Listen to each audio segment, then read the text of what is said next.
Súbale aquí, por favor. En mi corazón, en mi como ustedes, los extraños, quiere más lo que es ecuatoriano.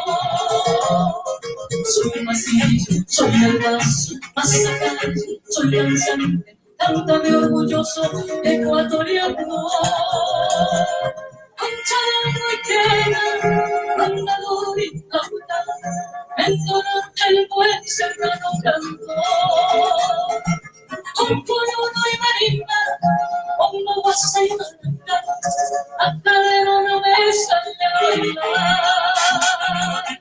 Soy hermano en mi canto. Sábado 19 de octubre del año 2019, buenos días Ecuador, son exactamente las 6 de la mañana en punto. Transmisión desde Radio Latina 88.1, nos retransmite Radio Pública de Guamote en 90.1. El día de hoy, un programa sumamente especial. Estaremos en pocos segundos más ya con Shirin desde España. Posteriormente nos vamos hasta Guamote para ver cómo están las cosas. Y de ahí, el día de hoy se retoman las fiestas de Ibarra.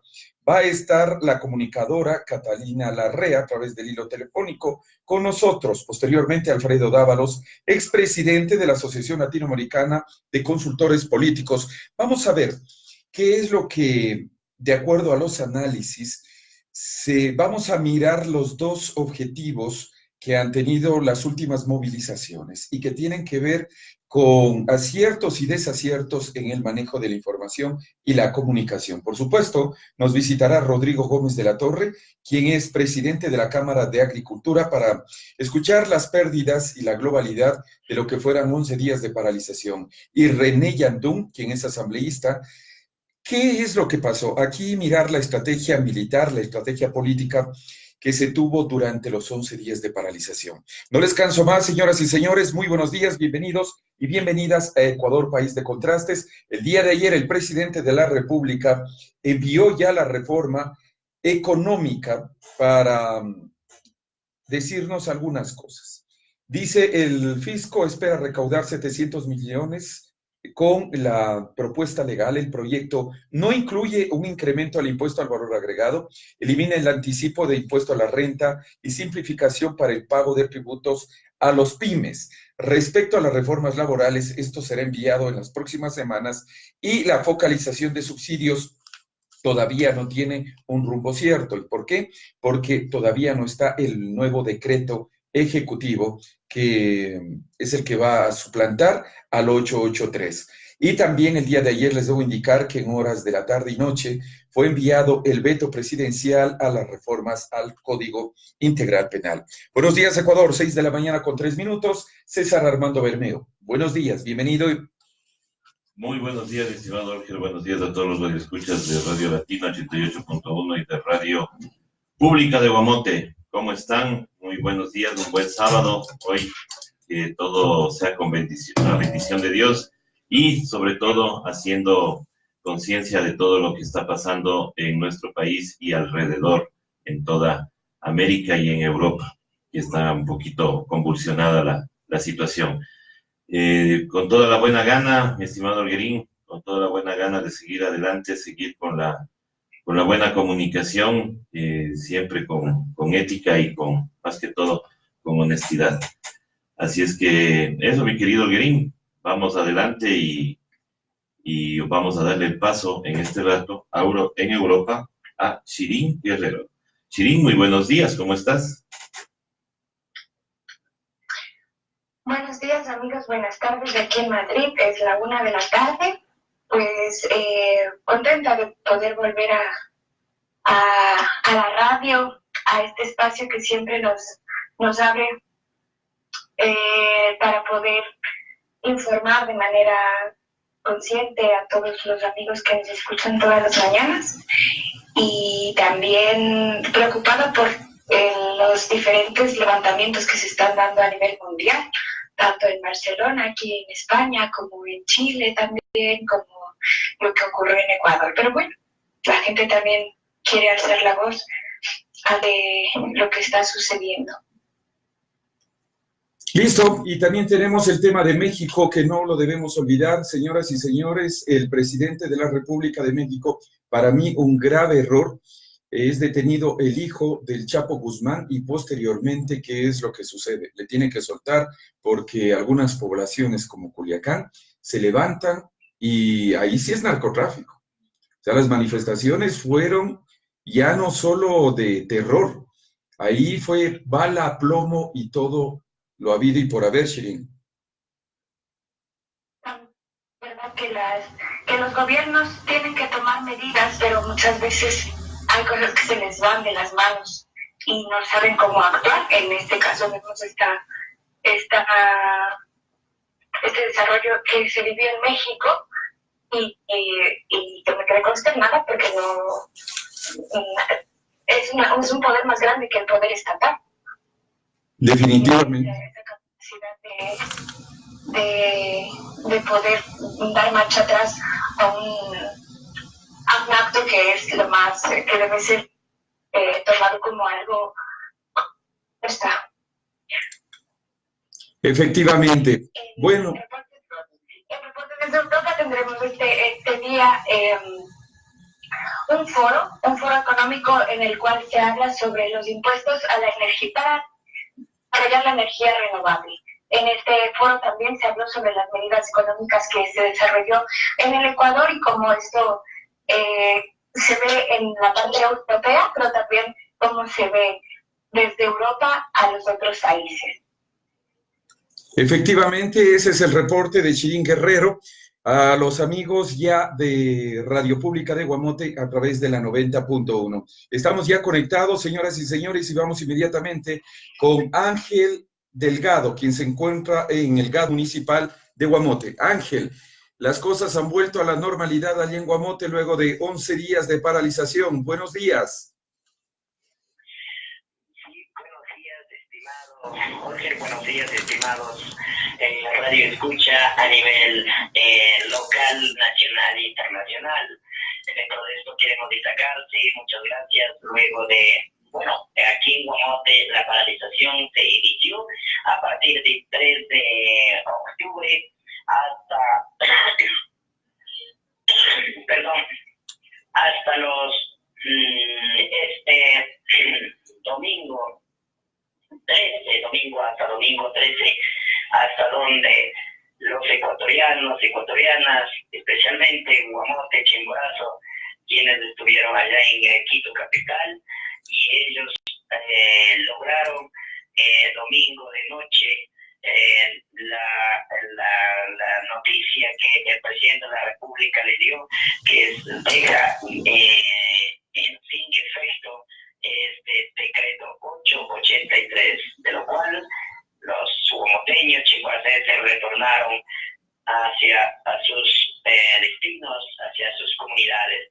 El día lunes 14, aquí en Guamote se concentró más de un promedio de 10.000 ciudadanos y ciudadanas para recibir a la delegación o los participantes quienes estuvieron allá en Quito capital.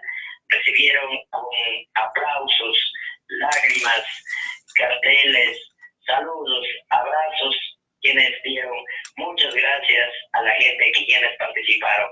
Eso fue el evento, igual en el estadio de concentración grande, en el estadio municipal del Cantón Guamote, donde dio también agradecimiento y reconocimiento a muchas de las personas quienes participaron. Así fue aquí en Guamote, total, y una historia más, lo que ha dicho Guamote ha dejado una historia más. En los 527 años recordarán y recordaremos esta historia que el pueblo lo ha ganado, el pueblo lo ha triunfado. Eso es lo que nos manifestaron. Eso es lo que puedo contarle, amigos y amigas. Radio Escucha. Ángel, las cosas han vuelto a la normalidad allí en Guamote. Entendemos que también hubo un intento de tomarse las instalaciones del GAD municipal.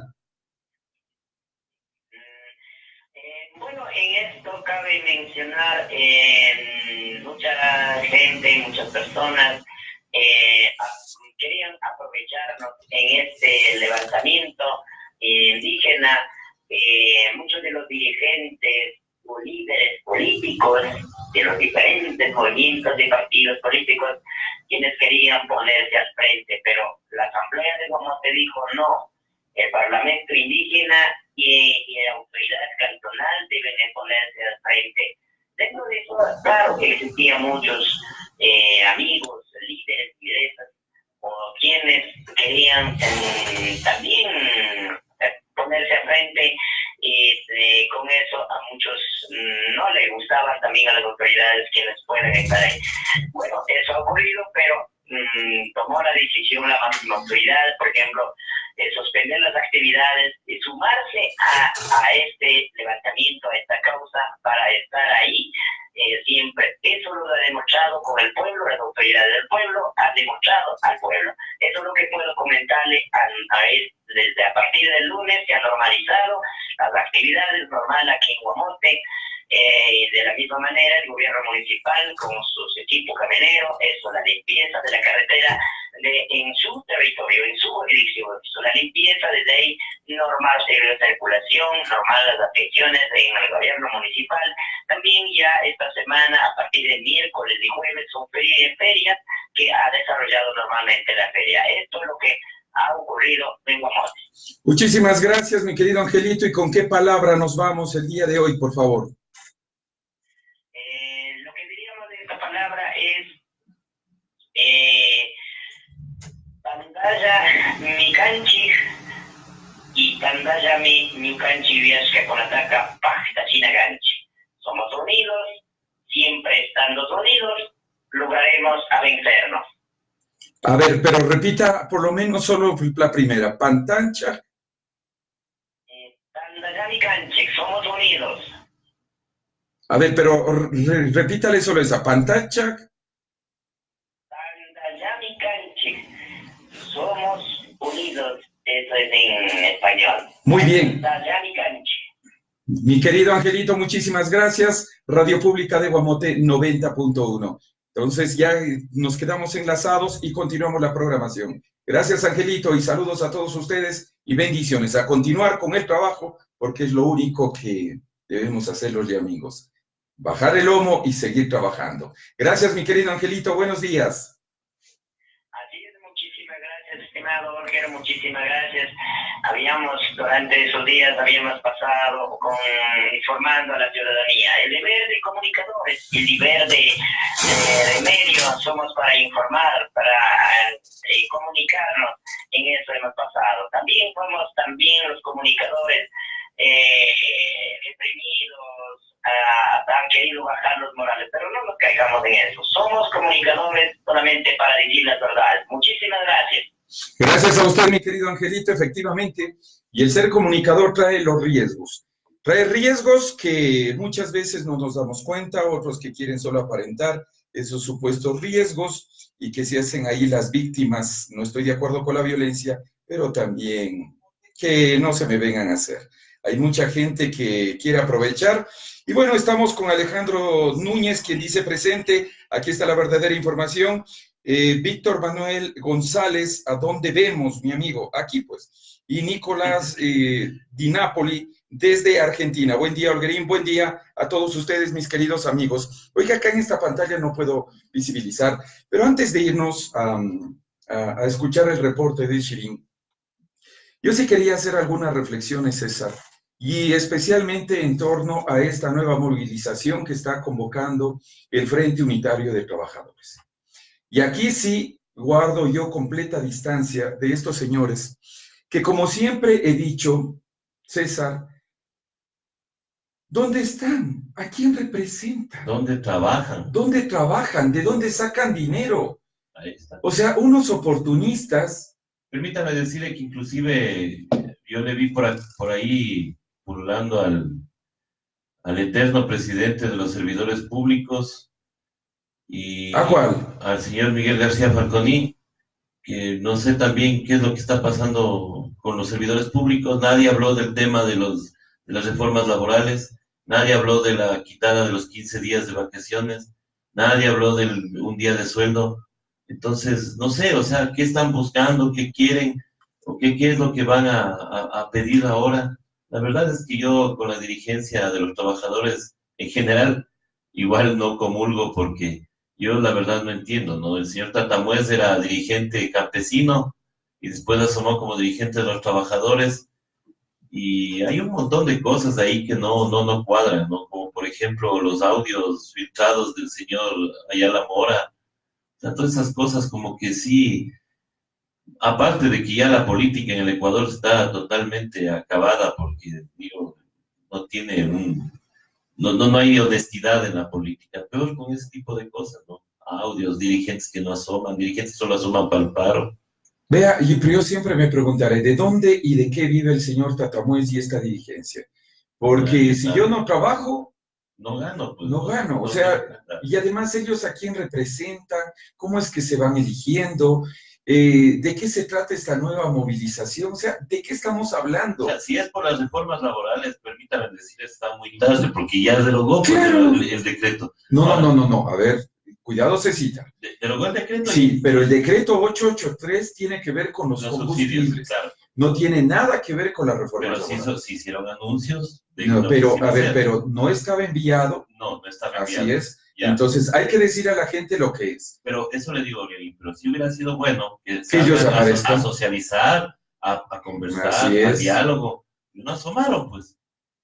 Eso es lo que yo reclamo. La segunda cosa que tampoco me sorprende muchísimo es esto de los asambleístas que van a refugiarse junto a sus familias, que se van a refugiar en la Embajada de México. O sea, no entiendo, César. Flaco favor que le hacen a su líder, ¿no? O sea, es que yo no entiendo una cosa. A ver, y desde esa perspectiva, si nada debo, primero, nada temo. ¿Y por qué huyo y me meto en una embajada? No entiendo esto, César. O sea, yo no sé si soy muy ignorante en el tema de comunicación política o qué es lo que sucede en torno a... Yo, la verdad, a mí sí me sorprende porque yo pienso que si estamos viviendo una persecución, obviamente hay que denunciarla, hay que... Permanezca aquí, enfrente acá. Pero el problema es que si te vas a meter en una embajada, entonces estás como que... dando la razón a todo lo que están diciendo. Pasando, claro. O sea, ¿y cuál fue su nivel de participación también entonces? La señora Gabriela Rivadeneira, con el esposo, encuentran cosas en su departamento, luego dicen que no, que les han forjado, pero ¿por qué no dieron la cara? ¿Por qué no se quedaron? Claro, ese es el problema. Y ahora yo digo, flaco favor le hacen también a su líder, porque, o sea, quiere decir que sí, o sea, están aceptando tácitamente lo que están acusándoles, ¿no? Y eso tampoco creo que sea, yo la verdad no tengo, yo personalmente, César Bermeo dice, yo creo que no tienen una capacidad como para desestabilizar un país, ahora que dentro del mismo correísmo están divididos. Pero si eso siempre ha sido evidente. O sea, sí, pues, o sea, pero... Yo no entiendo, o sea, y también la línea argumental del gobierno es echar toda la culpa a esa tendencia, pero la verdad no. Bueno, pero de eso ya vamos a hablar con Alfredo Dávalos, porque quiero o no, la repetición de una persona, el repetir un nombre, verá que le va a hacer flaco favor y es como darle campaña. Le están haciendo campaña gratis. Porque yo no le pararía bola. O sea, técnicamente yo no le pararía bola. Yo sé que siempre deben buscar el opositor, tal cual como lo hizo el gobierno anterior, y siempre buscaban los opositores, y también estaba leyendo, y mire que para el 2007, 5 asambleístas también solicitaron asilo, pero en Colombia. Ya. Para que usted lo sepa, 2007. En cambio, ahí se decía por la persecución de Rafael Correa. O sea, son cositas que... Claro, pero acá se metió también los directivos del Universo, se metieron en la Embajada de Panamá. No, o sea, pero a ver, pero hablemos solo de legisladores. Legisladores. O sea, yo creo que estoy hablando de una situación de legisladores. Y lo que me llama mucho la atención es que da la casualidad que ellos pueden seguir cogiendo dietas. Es decir, pueden seguir cogiendo su sueldo mientras están ahí porque no han perdido la calidad de legisladores. Claro, tendría que la Asamblea... O sea, pero César, esto es algo inaudito. O sea, si no estoy trabajando, sea un poco decente, me voy de asilo, pero también presente la renuncia, pues. O sea, no sean sinvergüenzas. Me disculpa, pero eso es ser sinvergüenzas. Pero no, pues, es que sigo con la ventaja de ser asambleísta, sigo asalariado del Estado, y aparte voy y busco asilo y no hago absolutamente nada. ¿En qué produzco para el país? Dígame eso. Si hubiera sido bueno que vayan renunciando también, o hasta que se clarifique mismo qué es lo que está pasando, ¿no? Porque, pero si no hay órdenes de detención contra ellos. o sea, hay, por ejemplo, la declaración del síndico de la prefectura, que también está en la Embajada de México. Y lo que dice es que ha pedido protección, no asilo. Y la protección es hasta que se clarifique efectivamente lo que está pasando. En ese caso, yo creo, no sé si estoy equivocado, de que hasta que se clarifique la situación, entonces esta embajada da protección, luego les suelta, no les da asilo. No sé si se le haya dado, o se le haya concedido a la señora Rivadeneira el asilo, que tampoco se ha dicho.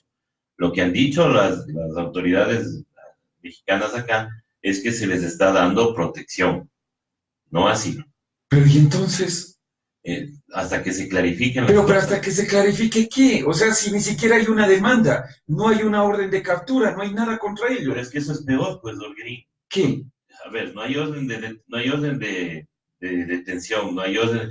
¿Cómo se allana una casa si no hay orden de detención? Ya, pero César, pero ellos tienen igual inmunidad parlamentaria. Yo sé, Y pero... discúlpeme, a ver, ellos no es que pierden, pero esto hay que decirle a la ciudadanía, o sea, porque ellos tampoco que se vengan a ser las víctimas, y a esto voy, porque ellos tienen inmunidad parlamentaria, que no es lo que tienen, por ejemplo, la prefecta, Ajá. y para ser detenidos, ellos debían pasar todo un proceso, pero aguante, pues.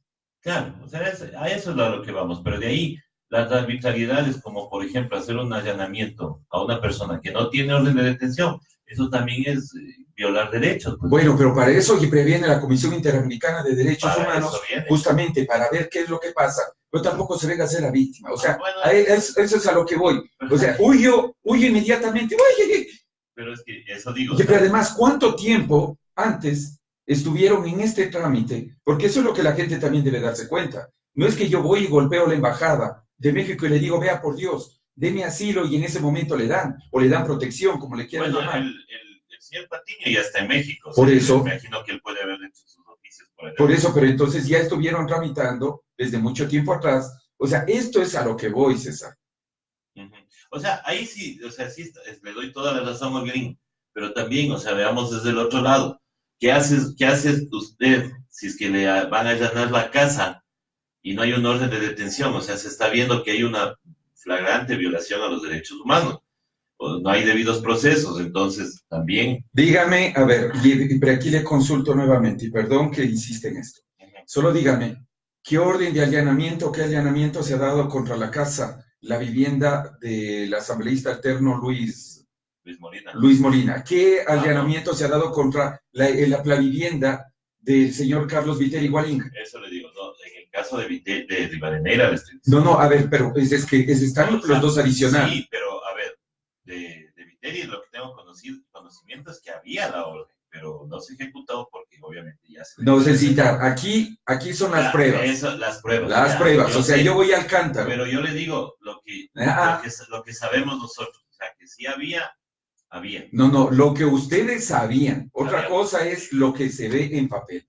Yo mientras no veo en papel y lo que me dijeron, me contaron, para mí no existe. Ahora, pero también hay que comentar otra cosa. O sea, el actuar de la fiscalía. ¿Cómo es posible que usted saque en foto por Twitter lo que usted encuentra en un allanamiento que no tiene en una persona que no tiene orden de detención? Estamos haciendo, o sea, perdónenme, estamos violando totalmente los debidos procesos. Entonces, ahí es cuando sí les da, en parte, digo yo, la razón a estas personas que se meten en la embajada. Porque hay violación de derechos. Sí, pero César, a ver, esos temas, y sabe que yo ni siquiera quiero comentarlos por una sola situación. Porque afortunadamente viene una delegación de la Comisión Interamericana de los Derechos Humanos. Bueno. Y eso es buenísimo. Y también decirle a la ciudadanía y recordarle, solo una situación, recordemos que toda esta gente sacó hasta una campaña contra la Comisión Interamericana de los Derechos Humanos cuando fueran gobierno, y hoy solicitan a la Comisión Interamericana que por Dios intervenga. O sea, a eso voy, la coherencia en las cosas. O sea, me sirve, cuando me sirve para unas cosas, no vale. Pero cuando no me sirve, ahí no, ¿no es cierto? Por eso, ahí está la falta de coherencia de la política, porque resulta... No de la política, o sea, hable de los actores. De los actores, a eso mismo voy a ver, el anterior gobierno sí. siempre hizo una campaña brutal de comunicación contra la Comisión Interamericana de los Derechos Humanos. Estamos de acuerdo. Y luego van y se refugian. Lo mismo pasó con la CONAIE. Y usted recuerde la entrevista que yo le realizo antes de toda esta movilización. ¿Y qué es lo que me dice el presidente de la CONAIE? Yo no tengo nada que ver ni quiero nada del correísmo porque ellos a nosotros nos persiguieron. Lo mismo dijo Leonidas Issa. Y luego, o sea, se toman de la lucha indígena, se toman de lo que ellos estaban realizando para decir, ahora sí son hermanos. O sea, ¿de qué estamos hablando? No, eso digo, pero a ver, vamos a la coherencia. Quienes visitaban la CIDH cada semana, ahora están callados. Viendo las violaciones a derechos humanos, ahora están callados. Viendo que hay periodistas, hay compañeros de las plataformas digitales que han sido agredidos. ¿Dónde está Fundamedios? ¿Dónde están los gremios? La única que se ha pronunciado, y tengo que decirlo así, sinceramente, es nuestra compañera que estuvo la semana anterior. Del Colegio de Periodistas. Ninguno de ellos ha dicho vamos a la CIDH a poner la denuncia porque ustedes, pobrecitos, les han pateado, les han golpeado fotógrafos, locutores. Hay gente, Olguerín, hay camarógrafos de Ecuador TV que están lesionados en sus ojos porque les rompieron el pómulo de un piedrazo. Y no asoman los visitantes de la CIDH cada semana. A ver, pero ahí también yo le quiero preguntar. Y de todas las cosas y los abusos que se cometieron en el anterior gobierno, también contra periodistas. Sí, pero se denunciaron en la CIDH. Pero por eso, y a ver, y en este momento van a tener también la oportunidad de denunciar. Entonces no nos hagamos los ciegos y los sordos. No. O sea, cuando... Lo que voy es a que en el gobierno anterior viajaban semanalmente los señores de Fundamedios a ponerles denuncias. Pero César, ahora... Y ahora no hacen nada. Pero César, ahora, los supuestos defensores que deberían estar justamente en primera línea denunciando, van y se esconden como ratones en la Embajada de México. Entonces, lo mismo es del otro lado. Pero, por eso, pero se ha perdido la coherencia. Pero por eso, pero entonces, o sea, lo que estoy diciendo. Claro, pero no vengamos acá con que en los anteriores 10 años, Dios mío, vivimos lo maravilloso de los derechos humanos. Nadie está diciendo eso. O sea, tampoco es... Yo lo que estoy criticando es que los visitantes semanales de la CIDH, yo quisiera ver al señor Montúfar ahora defendiéndoles a los comunicadores. Pero César, ahora yo también quisiera verles a esos supuestos defensores que tienen una palestra pública y que tienen también un puesto en la asamblea. En lugar de ir a esconderse como ratones, deberían estar denunciando esto ante la CIDH. Exacto. Porque son del otro lado. Exacto. Simple. Eso es lo que voy. Ni del un lado. Por eso... Ahora, no nos hagan. Hay asambleístas que, perdóneme, en los 12 días del paro no asomaron ni la cabeza. Pero se acabó el paro y ahora asoman con denuncias. A denunciar que ha venido, que esto, que el otro. O sea, perdónenme, ¿por qué no salieron a decir, reunámonos, demos la cara al pueblo, demos la cara para que solucionemos este problema, llamemos al diálogo? Porque yo solo le recuerdo, César, que esa también era una maniobra política que podía caer en una completa desestabilización. Así es que también seamos coherentes. ¿Pero qué desestabilización con 32 votos? Discúlpeme, César, pero usted sabe que una maniobra política mal realizada, mal ejecutada, ¿qué podía pasar en la Asamblea? ¿Qué podía decir? La mayoría tiene el gobierno. ¿Qué estaba pidiendo Gabriela Rivadeneira? Que se llame muerte cruzada. A ver, pero ¿y entonces? Y ahí hay un error. ¿Quién puede llamar a muerte cruzada? Solo el presidente de la República, Olguerín. Pero César, hay una cosa. Para mí, forma de ver. Por supuesto, ahora ya se envalentonan nuevamente. Ahora sí salen bravísimos. Ya, pero hay una cosa, César. Lo más coherente, y como yo siempre he dicho, el presidente de la República, sea cual sea, y el gobernante desea lo que sea, nosotros le elegimos para el tiempo. Y no estoy de acuerdo, ni estaré de acuerdo, con que finalicen los periodos antes de que ellos deban terminar. Ese es mi criterio, con el cual yo moriré, porque hay una cosa. debemos ser tan responsables, pero tan responsables, y ya no a la irresponsabilidad de que no me gusta, porque es más o menos como la familia. A mí ya no me gustó mi mujer, chao, te fuiste. Qué pena, me aguanto, porque eso fue lo que yo elegí, César. Así es, Y yo me aguanto, pero siempre y cuando cumpla con la Constitución y cumpla con su plan de gobierno. En este caso, hay dos oportunidades constitucionales. Yo sé que a usted no le gusta eso, pero ahí está en la Carta Magna. Está la revocatoria del mandato que el señor Luis Verde Soto del CNE hizo caso omiso y nos hubiéramos evitado posiblemente una crisis como la que estamos viviendo.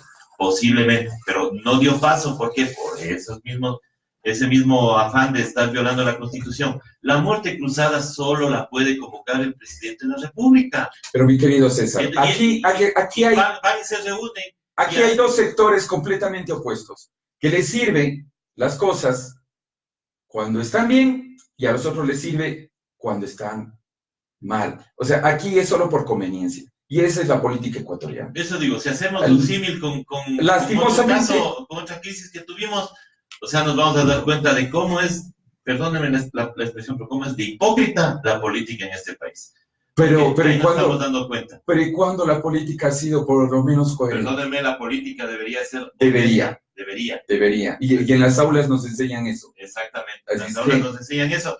Y hay otra cosa, hay inclusive colegas que se prestan para minimizar posiblemente lo que pasó y simplemente se queda en que hay que deslegitimar a las plataformas virtuales, a los que estuvieron ahí pasando en vivo, a los que pasaron en vivo la situación.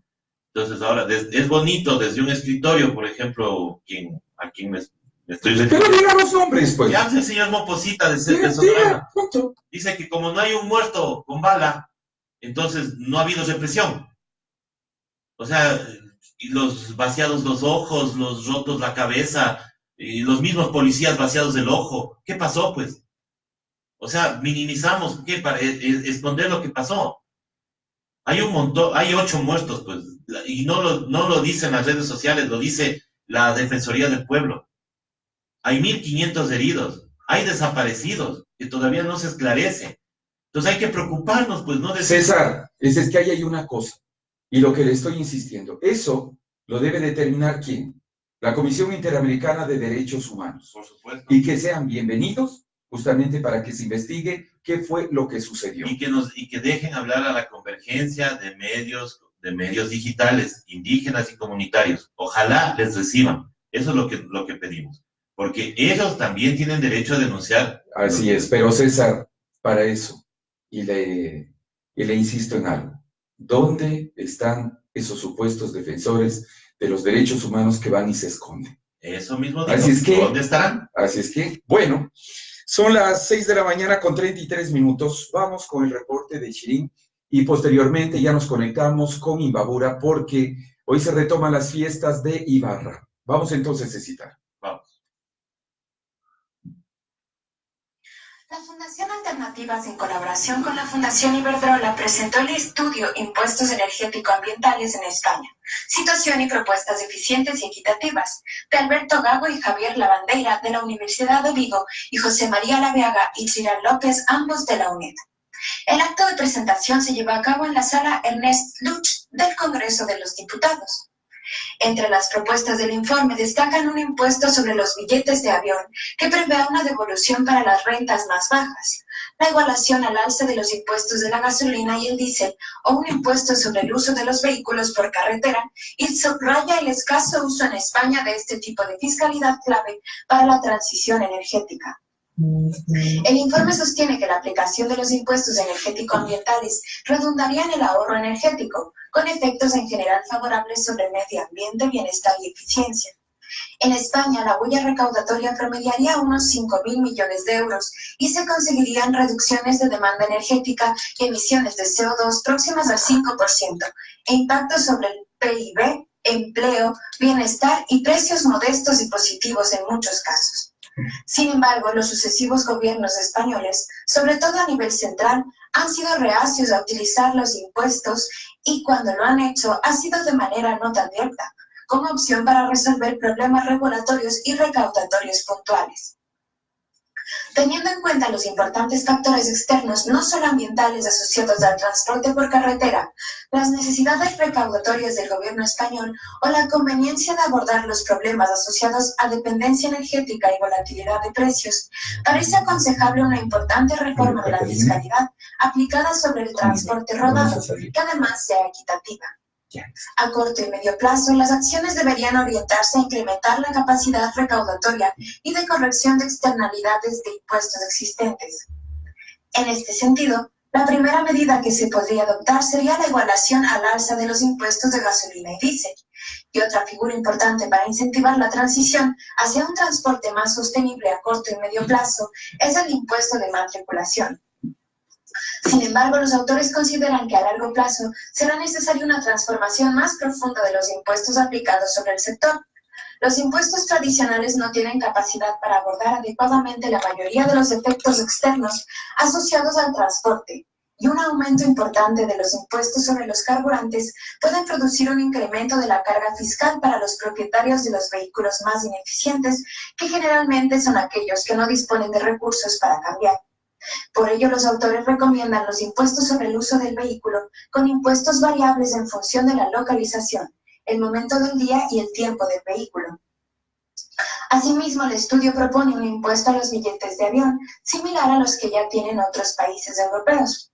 Los autores consideran que deberían incluir la devolución personalizada por debajo de cierto nivel de renta y con un límite anual de vuelos. Además, también consideran que hasta que haya un acuerdo para este tipo de impuestos sobre la aviación a nivel europeo, el impuesto debería partir de un nivel reducido que podría elevarse si su aplicación se extendiese a los países limítrofes. Y proponen introducir medidas que compensen el posible impacto en el turismo. Destacaron también las protestas que suscitaron en Ecuador en cuanto a los impuestos a los carburantes y cómo se deben analizar estas medidas tomando en cuenta diferentes aspectos, tanto sociológicos, económicos como demográficos. Además de los autores, participaron Hugo Morán Fernández, secretario de Estado de Medio Ambiente en funciones, Ramón Castresana Sánchez, director de la Fundación Iberdrola, Diego López Garrido, vicepresidente ejecutivo de la Fundación Alternativas, Gonzalo Sáenz de Miera, director de Cambio Climático de Iberdrola, Isabel Buscher, coordinadora de Transport and Environment España, Bruno Estrada, economista adjunto a la Secretaría General, Alicia Cantero, responsable de Incidencia Política de Greenpeace, y Joaquín González Blas, director de Energía de Alcoa. Este es Reporte desde Europa. Ahí estaba el reporte desde Europa con Shirin y miren, para que se den cuenta que allá también ya se está dialogando respecto al incremento de los combustibles y cómo buscar las mejores salidas. Y estamos en este momento ya a través de la línea telefónica con Catalina Larrea, quien pertenece a la Fundación Reina de Ibarra, porque luego de estos 11 días de paralización también se vieron afectadas las festividades allá de Ibarra, pero hoy se la retoma. Catalina, buenos días, bienvenida a Radio Latino 88.1 y Radio Pública de Guamote 90.1 y a nivel mundial a través de nuestras redes sociales. Bienvenida, buenos días. Buenos días, Roger, buenos días con todos quienes nos están escuchando. Muy contenta de que el día llegó, como usted lo mencionó, por el tema, los acontecimientos que pasaron en nuestro país. Lamentablemente tuvimos que pasar unos días después el tema de la elección y coronación de la Reina de Ibarra, pero muy contenta porque estamos con todo preparado para el día de hoy en el Coliseo Luis León Franco a las 8 de la noche en Ibarra. Dígame, por favor, ¿cuántas candidatas?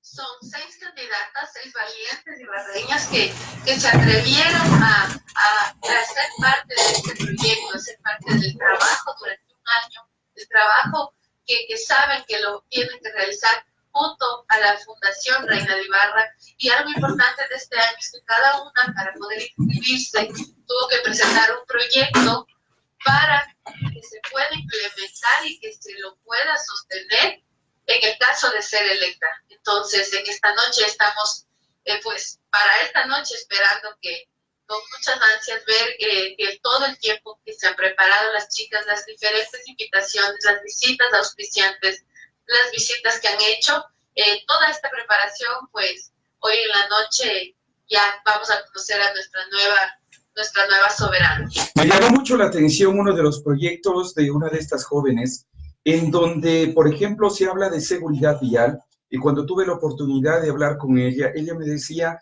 bueno, es que en el Ecuador todos los días hay un desangre brutal en todo el país, y casi nadie, o pocas instituciones y organismos se están preocupando de un tema que ya viene a ser incluso, yo diría, hasta casi un genocidio, y es el tema del transporte. Así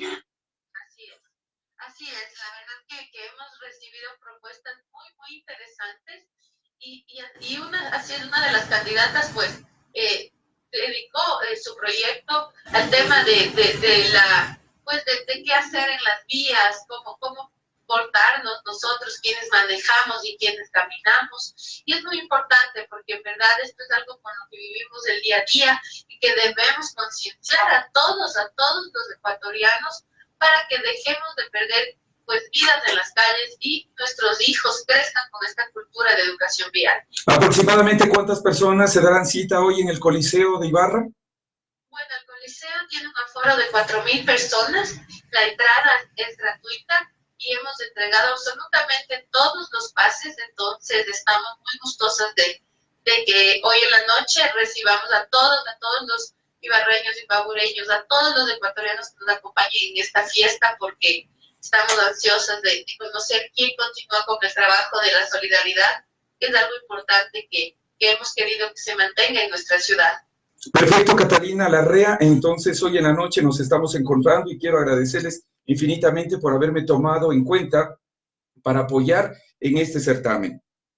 Muchísimas gracias y públicamente pues agradezco a usted, Olger, por todo lo que ha hecho por pues las visitas hacia las candidatas, todo lo que se ha coordinado y sobre todo por ser parte de este evento que en verdad necesita a gente como usted, comunicadores, gente preparada, que sepa de lo que se está proyectando y necesitamos que tengan ciertos requisitos y estos parámetros para que se pueda escoger a nuestra nueva soberana. Estamos muy contentas, nuevamente le agradezco por todo, por siempre estar presto a colaborarnos y muy gustosos de tenerle en Ibarra y esperarle con los brazos abiertos. Muchísimas gracias, y la idea es que vayamos normalizando las actividades a nivel de todas las provincias luego de lo que hemos vivido estos 11 días. Gracias, Catalina Larrea, quien pertenece a la Fundación Reina de Ibarra. Gracias a usted. Gracias, Jorge.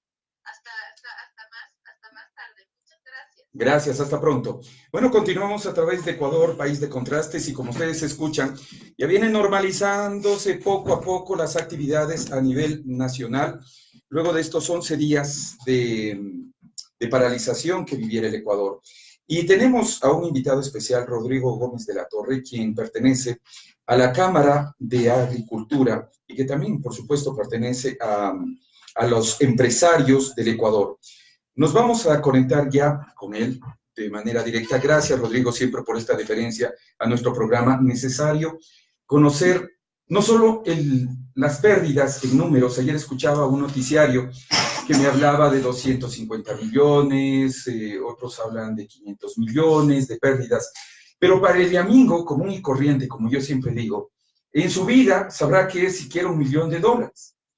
Entonces, ¿qué es lo que le significa y qué fue lo que le significó al país estos 11 días? Para mí exactamente han sido 12 días de no saber y de mantenernos en una completa incertidumbre, donde se podían haber llegado a los diálogos antes de llegar a las confrontaciones. ¿Y cómo ha visto Rodrigo Gómez de la Torre y cómo ven las cámaras esta situación que la hemos, y que todavía no es que la hemos pasado totalmente? Bienvenido, buenos días. Jorge, buenos días a todos los internautas que nos están viendo, a todos los radioescuchas. Creo que es importante ver el balance de estos 12 días. Esto realmente es un medio mes perdido. ¿Cuánto? Si nosotros hacemos números de cuánto se produce en el Ecuador y asumiendo que solamente una mitad haya quedado paralizada, que no es una mitad, fue mucho más, estamos hablando de pérdidas que podrían estar ascendiendo a no menos de $1.500 millones. Wow. Directamente al aparato productivo, en donde obviamente se afecta al sector productor primario, se afecta a la industria, se afecta al comercio, pero también se afecta a las diferentes actividades adicionales. Turismo, se afecta a la educación, se afecta al transporte. ¿Qué sector no perdió? Esa es la pregunta. Porque vemos todo el mundo terminó de una forma u otra perdiendo. Y creemos ahí sí que quien más perdió es el Ecuador. El Ecuador perdió porque había un ambiente de relativa tranquilidad. Pero estas manifestaciones que inician con una suerte de paro de transportistas, se suman los indígenas, pero son manifestaciones nunca antes vistas. El sistema de bloqueo que se vivió, el sistema de coordinación, derivó en que las manifestaciones per se, que fueron manifestaciones que salieron desde una protesta indígena, fueron manifestaciones con indígenas, mas no necesariamente unas manifestaciones del movimiento indígena. ¿A qué me refiero? Ataque directo a fuentes de agua, ataque a medios de comunicación, la quema del edificio de la Contraloría y la toma del edificio de la Asamblea. Ya no son ataques de un paro, ya salen del rubro de una manifestación tradicional que hemos visto por años y entramos ya a un ataque sincronizado, coordinado, que más parecía guerrilla y terrorismo a una manifestación de una protesta social. ¿Usted cree que hay, como ya se está manifestando esta teoría, que hubo incluso guerra de guerrillas aquí en el Ecuador? Que hubo, por ejemplo, lo que dice la ministra de Gobierno, que hubo infiltrados desde Venezuela que estuvieron dentro de estas manifestaciones. Con respecto a la guerra de guerrillas, yo creo que se libraron dos batallas. Una batalla que se libró en las calles, que es la que pudimos ver muchas veces en ataques directos a policías, tanquetas quemadas. Hubieron temas de lado y lado, pero sí vimos un ataque desmesurado hacia las Fuerzas Armadas y más bien vimos una prudencia y responsabilidad en Fuerzas Armadas, ya que como su nombre lo indica, son Fuerzas Armadas, no tenemos una claridad de que, por ejemplo, estas fuerzas del orden hayan decidido tomar acciones concretas y directas, porque tranquilamente pudieron haber disparado y no sabemos con qué consecuencias. Pero se libró la otra guerra, y esa sí fue una guerra de guerrillas. Y hay un libro que lo trata, es la guerra de guerrillas comunicacional, en el cual realmente la cantidad de información que llegaba derivaba en que no sabíamos qué era cierto y qué no era cierto. Llegaba tanta información por diferentes frentes que lo que generaba era desinformación.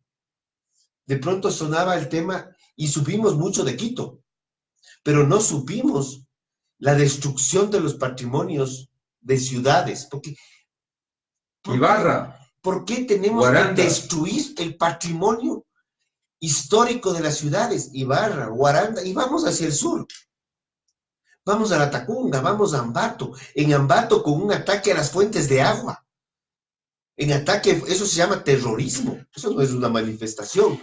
Dejar a más de 300,000 habitantes, 300,000 ambateños, dejarles sin agua. Sigamos más al sur. Riobamba, ciudad patrimonial. Nos vamos hacia Cuenca, la misma situación. Entonces, vemos, no sabemos qué pasó en Loja. No sabemos de muchas ciudades. Hubieron desmanes y hubieron, no son asaltos, son actos de vandalismo en Guayaquil.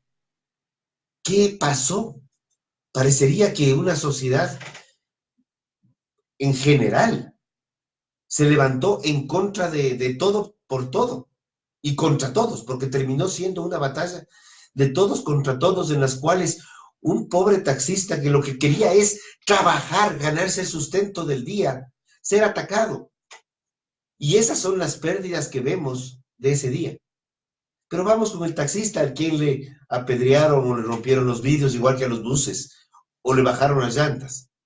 Él no perdió solo el día, él tiene que recuperar los daños.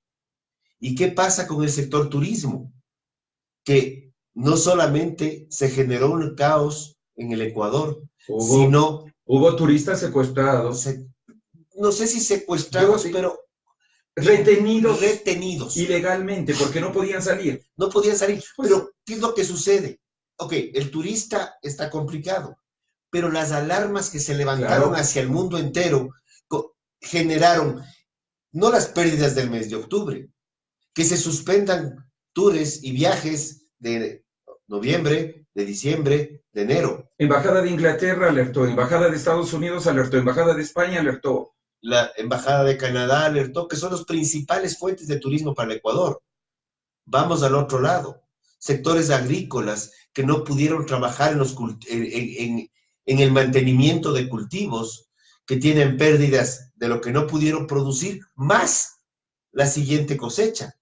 Sector florícola, que fueron dañadas las flores y en muchas se afectó la cosecha de San Valentín. Estamos hablando para enero, febrero. Estamos hablando del sector brocolero, en la cual los dueños de los camiones no tenían la culpa de que estar trabajando dentro de la propiedad privada y que les agarren y que volteen la producción. El sector lechero, que se paralizó y corrieron videos. Y ahí sí hay un tema muy grave.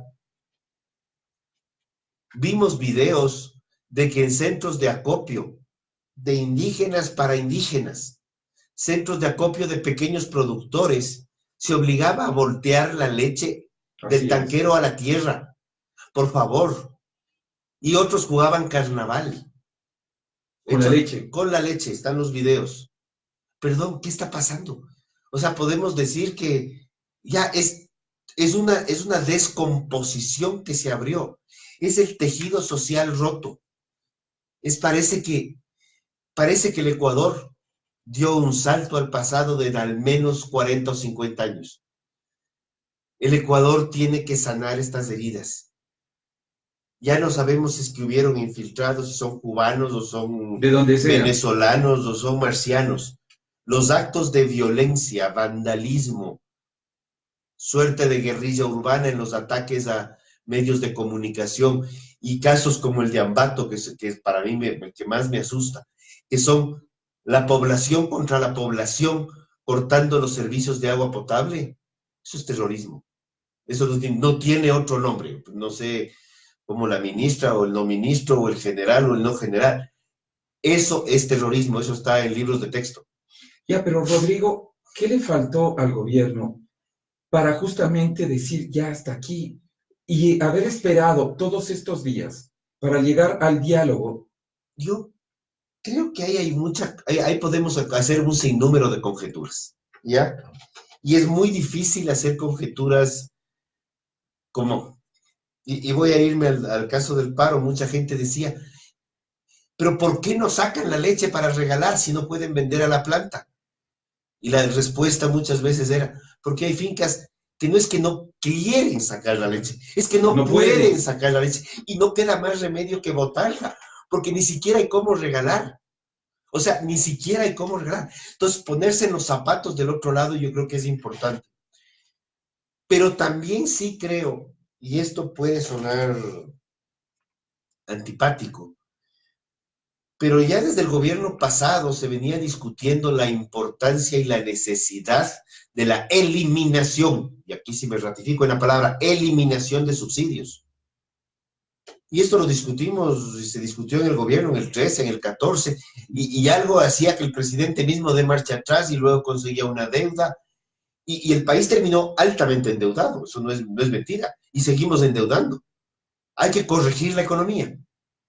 Y la corrección de la economía deriva de una corrección de subsidios. Eso no hay vuelta atrás. Más bien, esa derogatoria del decreto 883 creemos que es un problema. Porque hay que medir, ok, este camión transporta tantos quintales, tantos kilos de este producto. Gastaba $20 en diésel, ahora va a gastar $40 en diésel. Pero ok, esos $40 no hacen que se duplique el precio de cada uno de los kilos que están sobre el camión, sino que esos $20 se distribuyan. En una mula son 400 quintales, son $20, se distribuyen en las 400 quintales, por dar un ejemplo al azar. Lo que nos decía Leonidas Issa con respecto al tema del tractor. ¿Cuánto realmente de ese tractor se traslada a producto final? Bueno, de lo que sabemos, el gobierno ha decidido que el tema del diésel se queda ahí, que no va a haber incremento, no así en el tema de la gasolina extra y Ecopaís, que al parecer se va a retirar el subsidio. La Ecopaís prácticamente no tiene subsidio, la Super está liberada, el diésel industrial está liberado, el gas no se iba a topar. Entonces, yo tengo mi auto y de pronto, si quiero ahorrarme, pues puedo caminar un poco más, puedo usar transporte público y de hecho, gran parte de mis gestiones en el transcurso de la semana en Quito los hago a través de transporte público o caminando, dependiendo a dónde tenga que dirigirme. Pero es un tema de regularización. Hay países que tienen impuestos extras a los combustibles fósiles.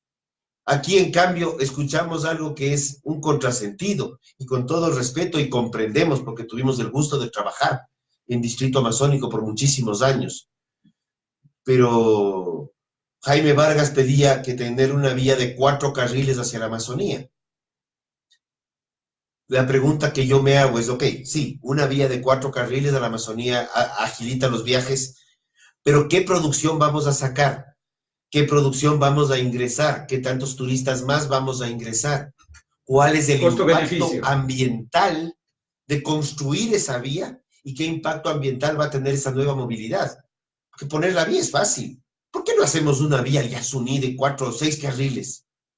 ¿Y por qué no nos vamos a poner una vía para la zona sur del Yasuní, que es la zona de no contactados?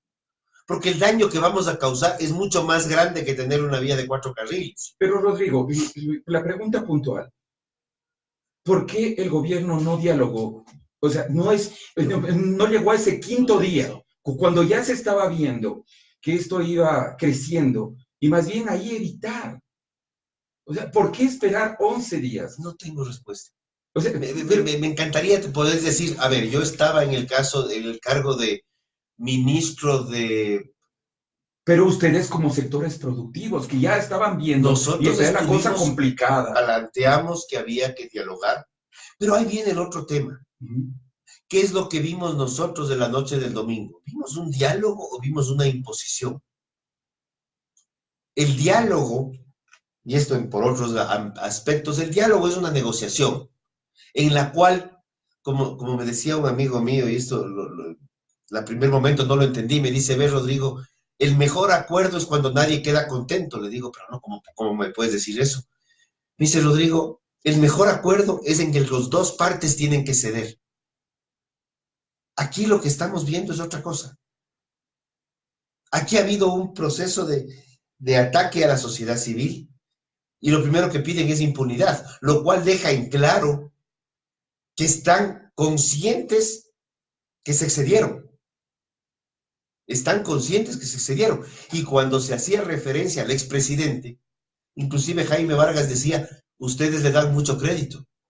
Yo también creo que le dan mucho crédito, creo que ya el ex está en otro lado, si tiene que responder a la justicia tendrá que responder. Lo habíamos hablado hoy justamente con César, pero en todas las cadenas se habla, y en todas las manifestaciones del expresidente, más parece que él estuviera en campaña política, porque el recordatorio, y usted recuerde Goebbels, uno de los maestros de publicidad de Hitler, él decía que mientras más se nombra a un espíritu, ese espíritu renacerá siempre.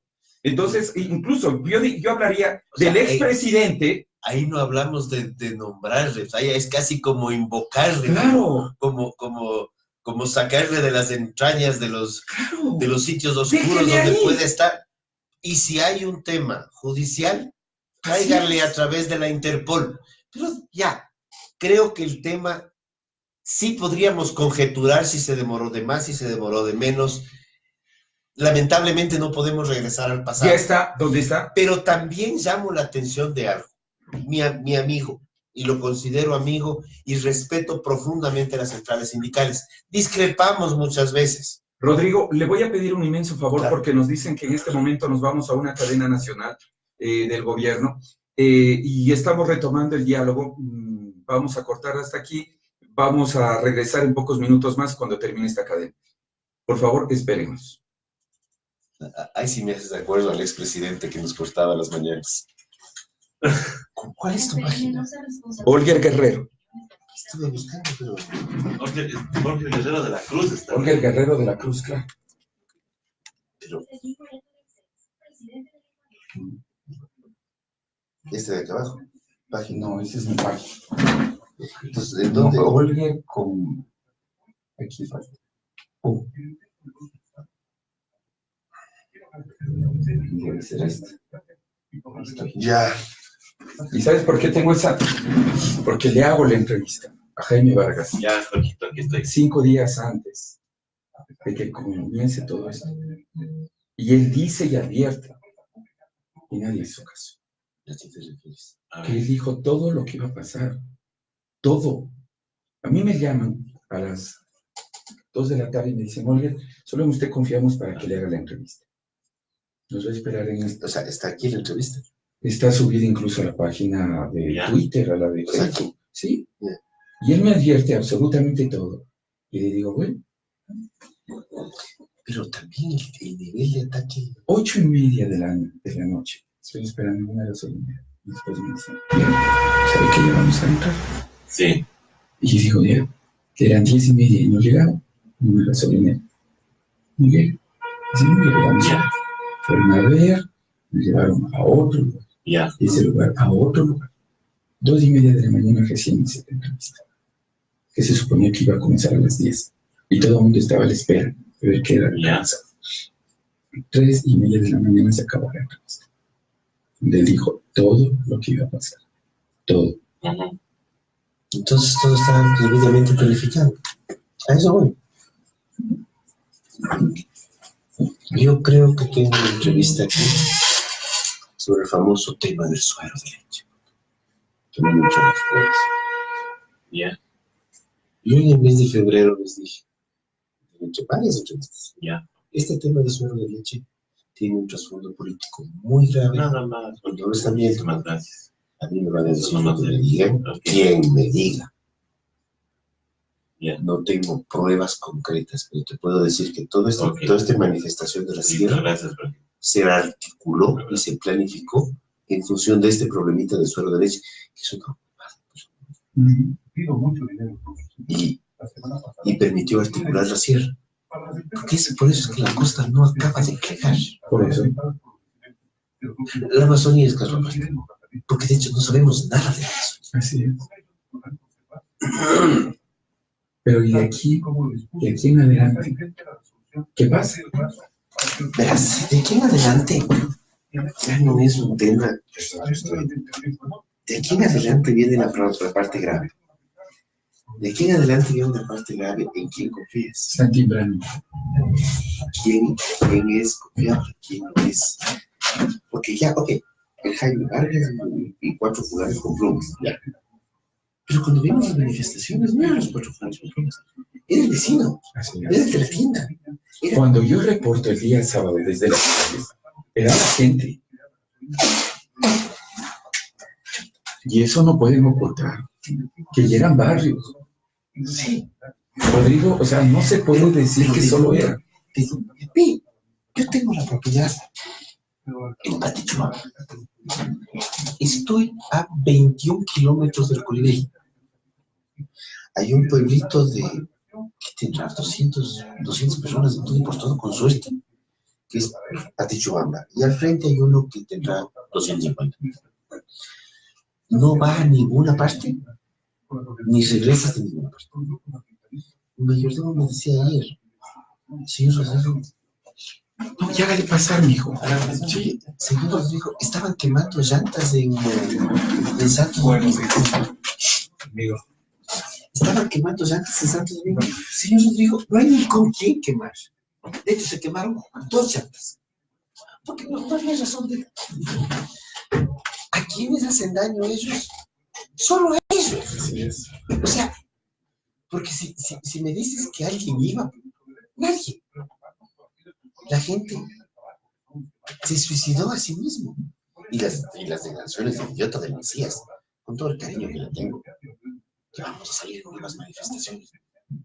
No aprendió nada. De hecho, se lo dije. Y le aprecio. Para colmo le aprecio. Pero bueno, pero no sé, idiota. Hay momentos y momentos también. Hicimos cuentas. Primeros 5 días, una paralización del 20% del aparato productivo. Segundos 5 días, una paralización del 60% del aparato productivo nacional sobre la producción bruta del 2017, que es los datos que tengo, para tener un feeling, 1.800 millones de dólares. Así de frío. Pérdidas. Pero el daño que hay a futuro. Exacto. La tuvimos el miércoles con la ministra de Turismo. Nos dice, vean, por favor no pidan suspensión de feriado. Floricultores, justamente ahorita que estamos dando tu página, me toco con un amigo mío que estaba dando declaraciones de muchas florícolas perdieron la poda para San Valentín. A la mierda la producción de ahorita. Perdieron San Valentín. Y después decimos, tenemos que ver inversión extranjera. Que tampoco vino en la época de Rafael. La inversión extranjera directa que el Ecuador ha tenido en los últimos 20 años se llama oleoducto de crudos pesados. Porque con los chinos no había inversión. No había inversión extranjera, había préstamos. Coca-Cola no es inversión, es préstamo. Bueno, vas a tener que ponerte una ceja para que cada que salgas de cama. Si cuando digas alguna cosa te puedan buscar con el rostro. Sí, se tranquilas, claro. Muchas maravillas aquí. Está bravísimo, Jorge. ¿Qué tal dejarían haciendo? Y aparte nos pone en cadena justamente esta hora. Y en el otro programa también. Y en sábado. Y ahora entraron en lo mismo que criticaban de Rafael Correa. Porque nos están abarrotando de publicidad. Y por ahí no va la cosa. Y mal, además. Y por ahí no va la cosa. Y te presento, Alfredo Dávalos, él fue presidente de la Asociación Latinoamericana de Consultores Políticos. Ya. Él maneja todo lo que son mensajes, simbologías. Ahí tienes un tema interesante. Por eso, Iván, ahí tienes un tema a la guerra que tú dijiste. Ya mismo viene René Yandún en cambio del lado político. No, mira, económico, simbólico, político. El simbólico, la quema de la Contraloría, es simbólico. Sí, claro. Continuamos a través de Radio Latina, son las 7 de la mañana con 7 minutos. Habíamos detenido la entrevista con Rodrigo Gómez de la Torre por esta cadena. Y ya se une también Alfredo Dávalos a la misma, porque ya vamos a conversar, es el mismo tema. Las pérdidas podrían ser cuantificables, pero el daño, como lo decías fuera de micrófonos, será irreparable.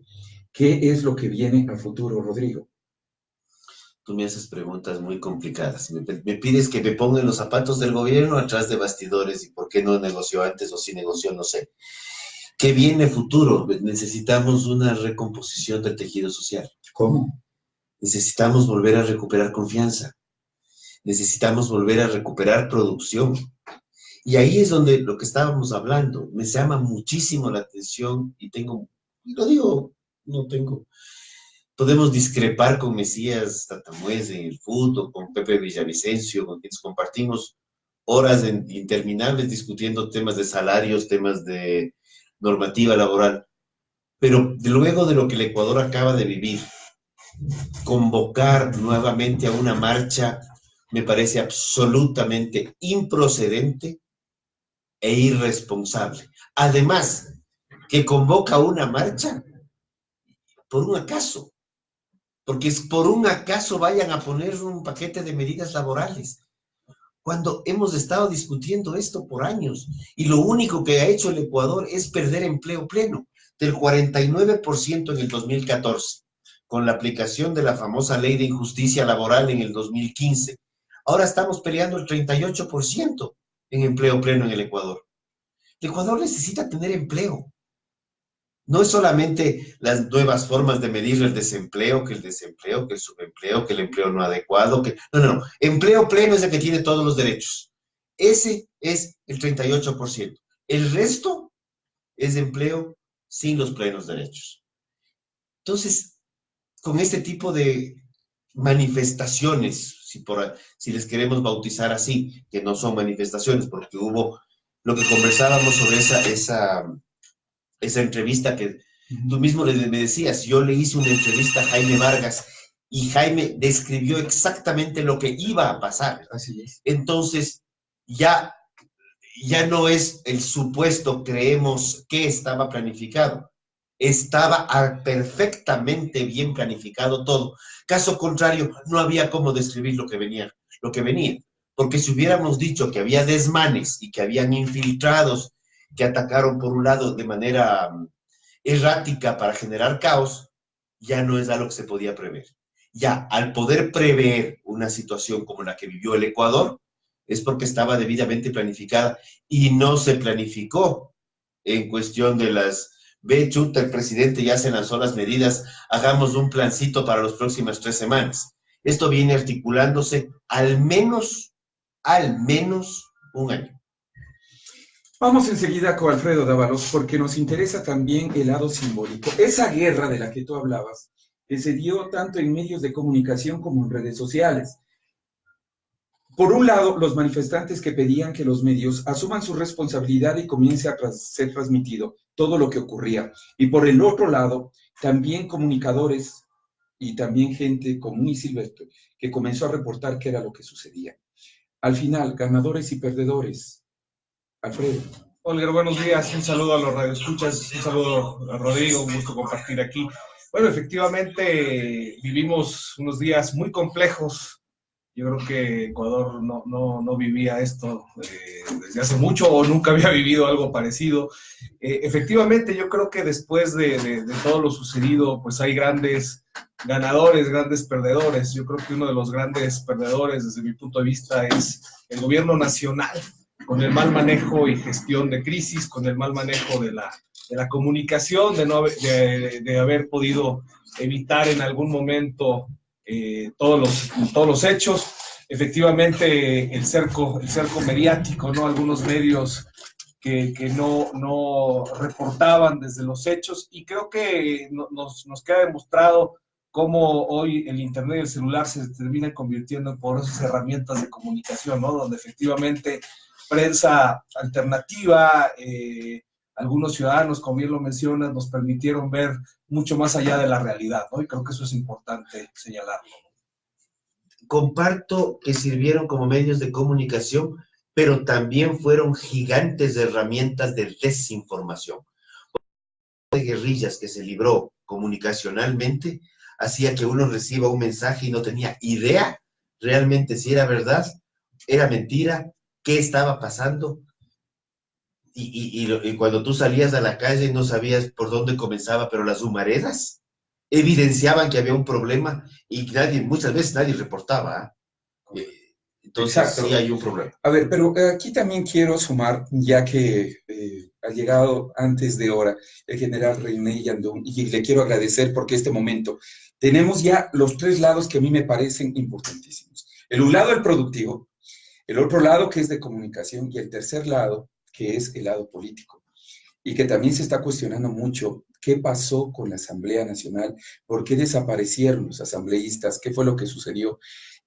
Muchos hablan, incluso se menciona que lo que se pretendía a través de la Asamblea era una desestabilización, tal cual como lo que ya se había vivido. General, muy buenos días, bienvenido también. Muchas gracias por la invitación, un saludo a los contertulios, un placer estar nuevamente con ustedes, caras conocidas, amigos, así que gracias para poder intervenir.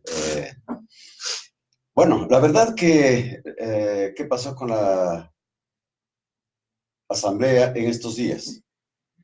Todos estamos completamente conscientes que nadie se podía movilizar. Fue lleno de terror, de temor. Terrorismo viene de terror, de miedo. Impactar el miedo en la sociedad para que nadie se movilice, nadie reaccione, nadie actúe, sino solamente los únicos dueños del drama, que eran los indígenas, que eran los trabajadores, que eran los transportistas y todos los extranjeros que vinieron desde Cuba, desde Venezuela, desde Nicaragua, desde México, como ya se está comprobando.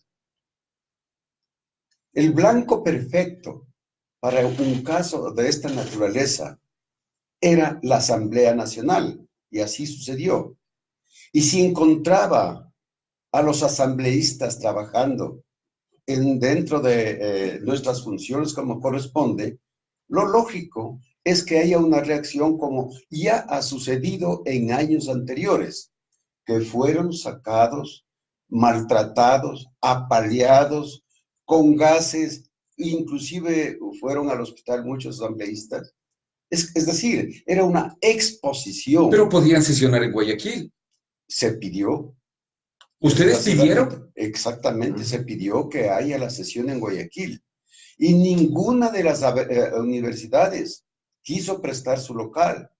Ninguno de las empresas quiso prestar su local.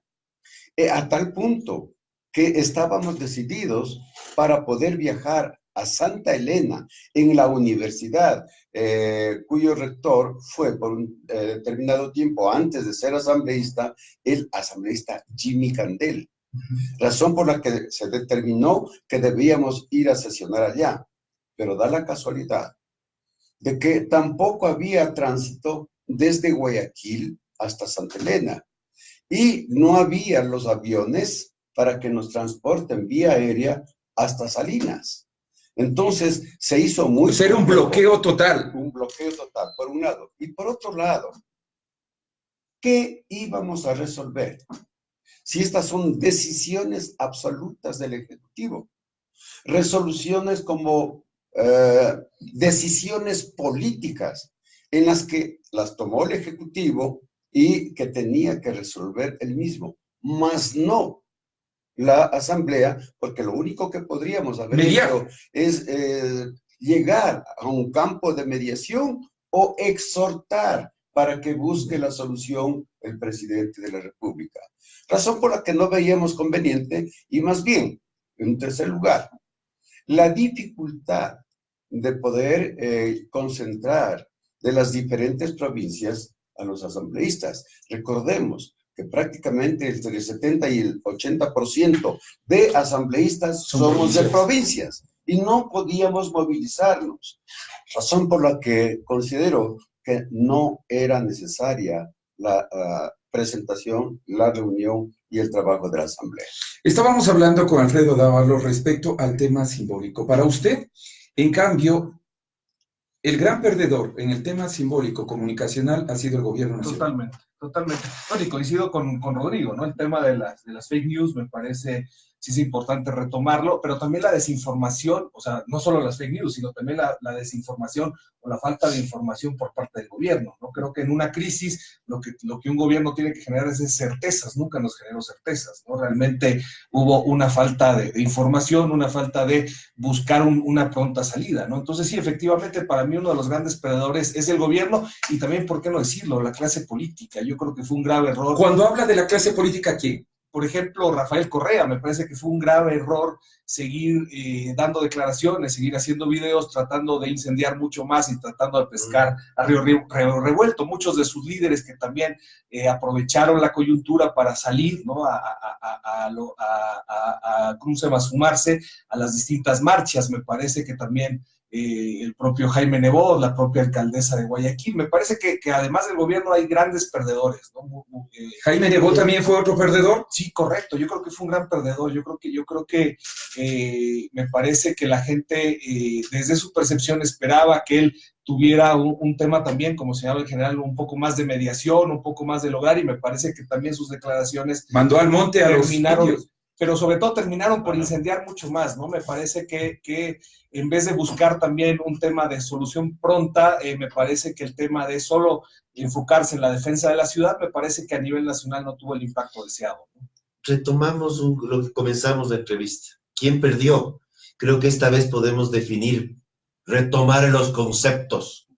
El gobierno y el Estado somos todos. Quien perdió en esto es el Ecuador. El Ecuador perdió en confianza, el Ecuador perdió, podemos decir, en gobierno, el Ecuador perdió en economía, el Ecuador perdió internacionalmente. El Ecuador ha perdido y hay que recuperar ese Ecuador. Ya General, no es un tema de gobierno. y pero aquí también viene otro tema. Y usted que estuvo también frente a las Fuerzas Armadas, uno de los grandes, yo diría, ganadores, quiero o no, en medio de todo esto, en cambio son las Fuerzas Armadas. Y las Fuerzas Armadas, ¿por qué? Porque no hubo una sola bala contra el pueblo. No hubo represión. Y mire usted, también el retirado, el jefe del Comando Conjunto, y en medio de aplausos y ovaciones en el Comando Conjunto, el general Roque Moreira. Y esto también da otra configuración, no así el debilitamiento, yo diría, de la imagen, en cambio de la Policía Nacional. Bueno, en estos cuadros que se presentaron, escenarios llenos de confusión.